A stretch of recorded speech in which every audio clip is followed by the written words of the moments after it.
Assalamualaikum warahmatullahi wabarakatuh.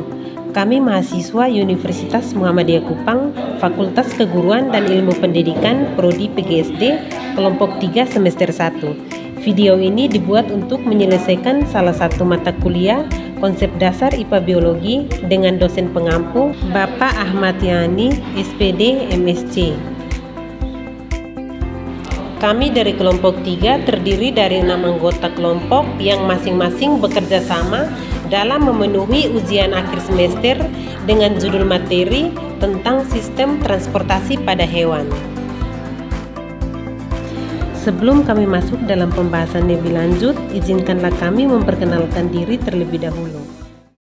Yang pertama, saya sendiri atas nama Aurelia Afila Asa dengan NIM 24224 11193. Selanjutnya ada Mas Watila M. Atan dengan NIM 24224 11228. Selanjutnya ada Krisnawati Nunuhitu dengan NIM 24224 11224. Selanjutnya ada Maria Afahik dengan NIM 24224 11213.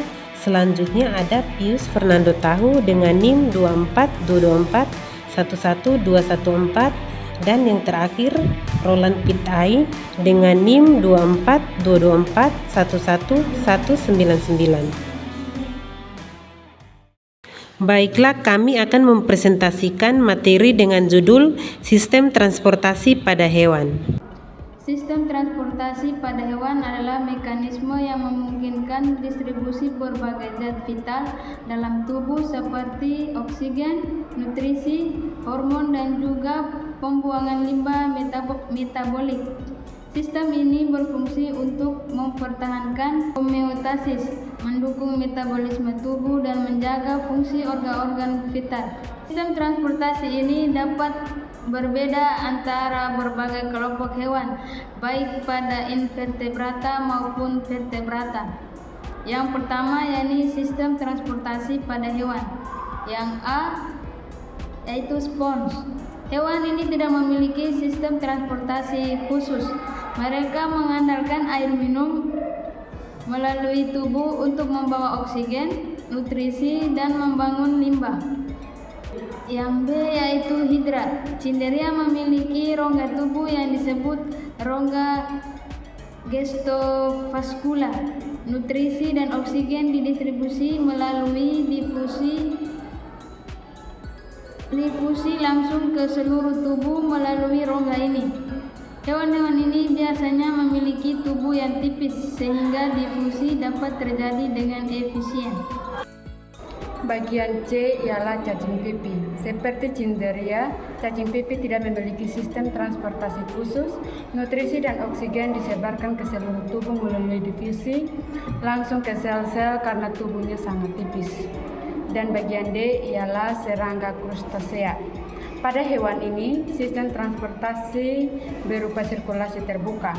Mereka memiliki jantung yang memompa hemofilia atau cairan tubuh yang mengandung oksigen dan nutrisi ke dalam rongga tubuh, di mana cairan tersebut mengalir bebas dan mengelilingi organ-organ tubuh. Dan bagian E ialah cacing tanah. Cacing tanah memiliki sistem transportasi tertutup, yaitu darah yang beredar di dalam pembuluh darah. Pembuluh darah utama adalah pembuluh darah dorsal dan ventral. Dengan jantung yang memompa darah ke seluruh tubuh, ini memungkinkan distribusi oksigen dan nutrisi lebih efisien daripada sistem terbuka. 2. Sistem transportasi pada hewan vertebrata. Sistem transportasi pada hewan vertebrata dibagi menjadi 5 bagian sebagai berikut. A. Ikan. Ikan memiliki sistem sirkulasi tertutup dengan jantung, 2 ruang, 1 atrium, dan 1 ventrikel.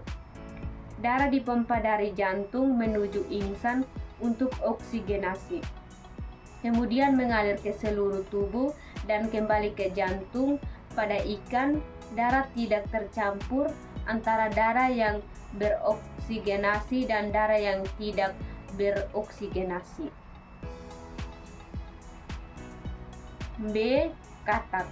Katak memiliki sistem sirkulasi tertutup dengan jantung 3 ruang, 2 atrium, satu ventrikel. Salah satu atrium menerima darah dari tubuh deoksigenasi dan atrium lainnya menerima darah dari paru-paru dan kulit oksigenasi. Meskipun ada pemisahan darah, ventrikel kata tidak sepenuhnya memisahkan darah oksigenasi dan deoksigenasi sehingga sedikit tercampur. C. Reptilia. Reptil memiliki jantung dengan 3 ruang, yaitu 2 ruang atrium dan 1 ruang ventrikel, meskipun ada pemisahan parsial antara darah oksigenasi dan deoksigenasi. Beberapa reptil seperti buaya memiliki jantung yang hampir 4 ruang, tetapi secara umum darah masih sedikit tercampur. D. Aves atau burung. Burung memiliki jantung 4 ruang yang sepenuhnya memisahkan darah yang beroksigenasi dari darah yang tidak beroksigenasi. Sistem sirkulasi ini memungkinkan mereka untuk mempertahankan tingkat metabolisme yang tinggi yang diperlukan untuk terbang dengan darah yang kaya oksigen dipompa secara efisien ke seluruh tubuh. E. Mamalia.